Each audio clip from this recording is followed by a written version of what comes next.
Congresswoman said, "I am someone's daughter too." Alexandria Ocasio-Cortez has gained the attention of millions of people worldwide. Her undeniable relevance has resulted in mixed support. People love her and people hate her. Since her inauguration 4 years ago, the attention has only increased. As an important politician, she often faces criticism from those in the Republican Party as well as those in her own party. AOC, as she's commonly known, is responsible for addressing such criticism, and she is a well-known, effective debater and a powerful speaker who utilizes articulate speech and body language to effectively communicate her message. For instance, fellow Representative Ted Yoho publicly accosted AOC in the summer of 2020 outside of the Capitol building, using explicit language to describe his dislike of her as a person. AOC responded to his accostal of her by addressing Congress and telling them how his actions, as well as the excuse for such behavior, is unacceptable and would not go unnoticed. She emphasizes the importance of recognizing such behavior as a form of verbal assault, and she explains how she will not let Congress ignore the issue. AOC utilizes Aristotle's ethos, pathos, and logos to drive home her point, as well as other rhetorical strategies. Some background. AOC was born on October 13th in 1989 in Bronx, New York City, New York. She's a Democratic representative of New York's 14th District, and at the time of her inauguration on January 3rd, 2019, to the 116th Congress, she was the youngest Congresswoman in history to be elected to her post. Where and when the speech was given.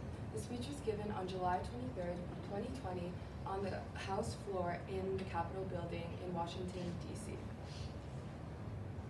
And now a clip of the speech.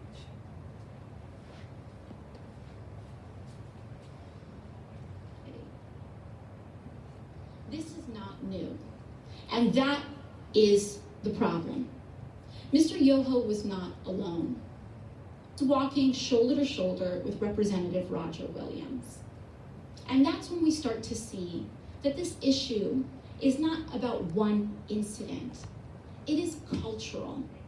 It is a culture of lack of impunity, of accepting of violence and violent language against women, in an entire structure of power that supports that. Because not only have I been spoken to disrespectfully, particularly by members of the Republican Party and elected officials in the Republican Party, not just here, but the President of the United States last year told me to go home to another country with the implication that I don't even belong in America. The governor of Florida, Governor DeSantis, before I even was sworn in, called me a whatever that is. Dehumanizing language is not new. And what we are seeing is that incidents like these are happening in a pattern. This is a pattern of an attitude towards women and dehumanization of others.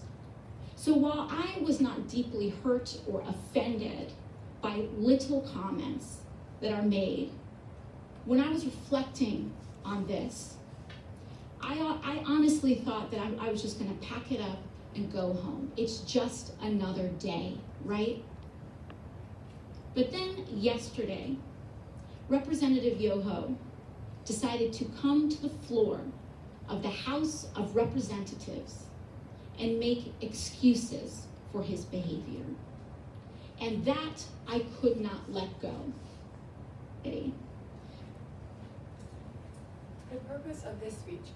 AOC's purpose in giving this speech was to raise a point of what Congress calls a personal privilege, where policy is not discussed, but instead personal matters are brought to the House floor. Another purpose in her speech was to voice support for women. The significance then and now.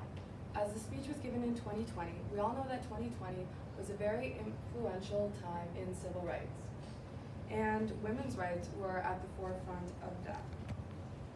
The speech is still relevant today, nearly 2 years later, for the same reasons, as society remains imperfect and the need for addressing such issues prevails.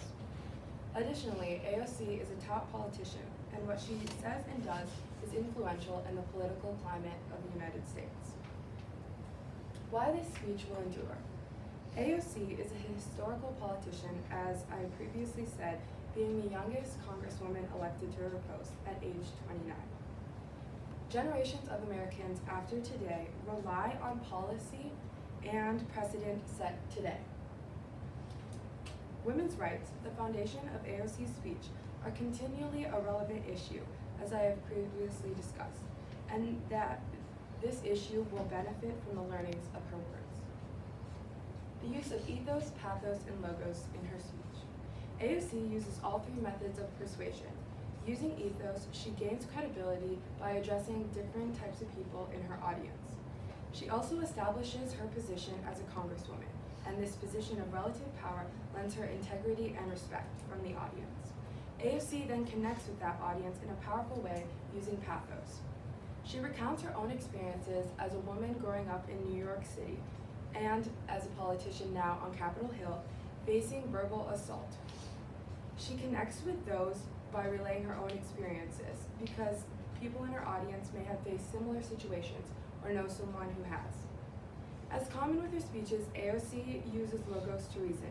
Similarly to pathos, she acknowledges that this is a pattern of behavior in society and the mistreatment and harassment of women is continual. She uses logic by saying that many, if not all women and girls, could relate to facing harassment of varying kinds. She forces the audience to consider how her words may be true.